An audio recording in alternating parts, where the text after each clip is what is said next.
Hello, good afternoon to you. Welcome to Business. Now, Ghana is expected to end the year with a debt-to-GDP ratio of 62%. This was contained in the IMF's Fiscal Monitor Report released in Washington, D.C.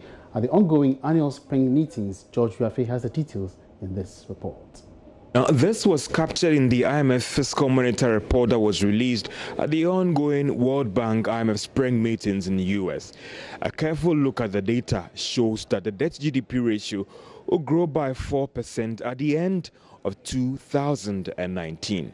Now, this could be described as one of the slowest growth that we have witnessed in recent times in terms of our total debt expressed as the value of our economy. But the IMF is asking government to be cautious about this, not to see this as them doing so well, because they have to take measures or put in place measures to ensure that they don't get to levels that could be described as threatening to the economy, even though the IMF currently classifies Ghana as a high risk of debt distress.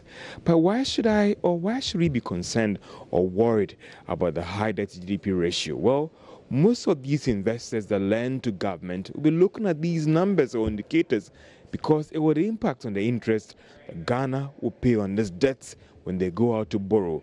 A high debt to GDP ratio would mean that the yields could be high, or these investors want to price that risk into the cost of borrowing that money to you, because they believe that you have too much debts on your books and you could struggle to pay their debts on time.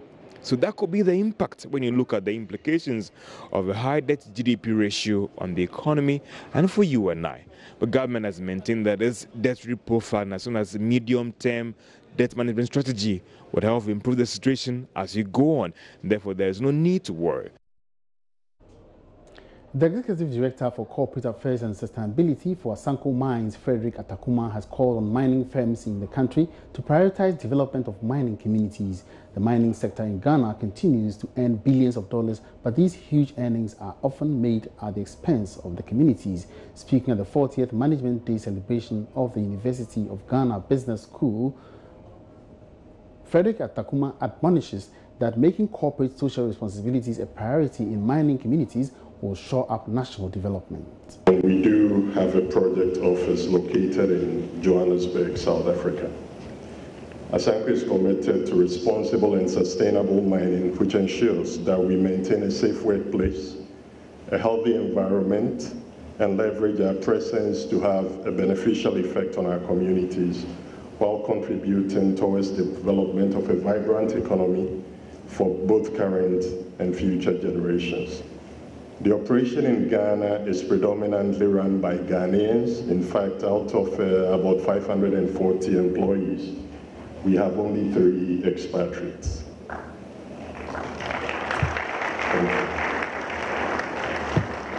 It is in this regard that, working in partnership with members of our community and the local government, we have developed what we call the Asanko Opportunities Cycle, which underpins our corporate social investments and is aimed at contributing towards achievement of a sustainable economy by focusing on the following 5 pillars. First one being access to education, where in partnership with another Canadian NGO, we're looking at literacy development in all basic schools in the Amansia West District of Ghana.